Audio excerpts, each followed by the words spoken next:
تمنا مختصر سی ہے مگر تمہید طولانی. پاکستان تو بہت اچھے مقاصد کے لیے بنا تھا کہ پاکستان کا مطلب کیا ہو، لا الہ الا اللہ، لیکن لوگ اس پر رہے نہیں اور لا الہ الا اللہ کے خلاف چلنے لگے.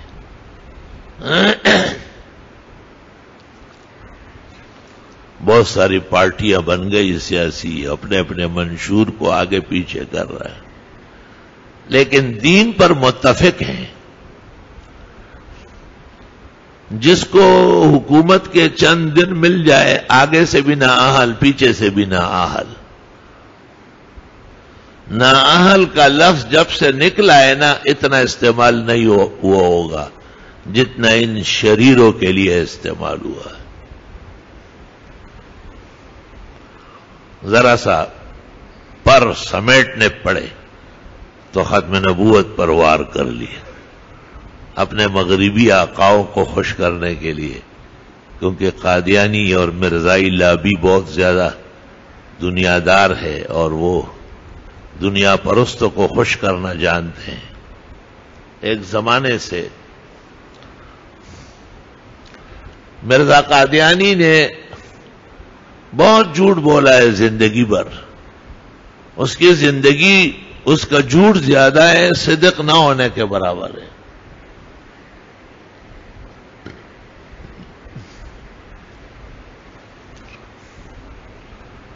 اس نے ایک کتاب کا اعلان کیا تھا، اندازہ لگا لے ذرا کہ میں یہ کتاب لکھتا ہوں براہین احمدیہ، اور یہ 50 جلدوں میں ہوگی، اور اس کے بعد دنیا میں کوئی عیسائی نہیں رہے گا.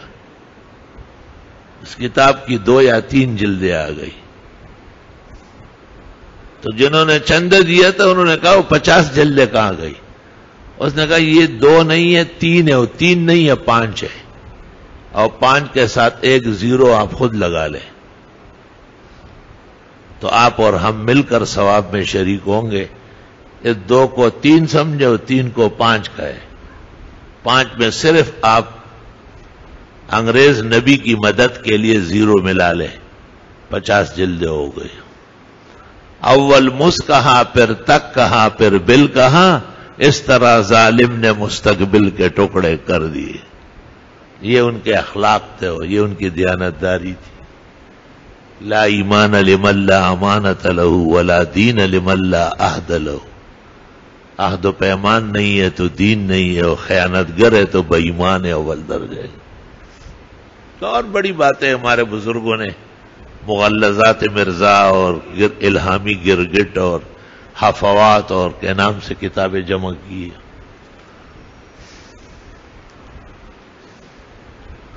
ایک بات اس کو بڑی یہ کٹکتی تھی کہ وہ کہتا تھا کہ جہاد نہیں ہے، جہاد ختم ہو چکا ہے. کیونکہ انگریز کو بہت ڈر لگتا تھا کہ اگر مسلمان سچ مچ جہاد پر اتر آئے تو انگریز کو واپس جانا پڑے گا اور ہندوستان پر اس کا قبضہ اور تسلط ختم ہو جائے گا.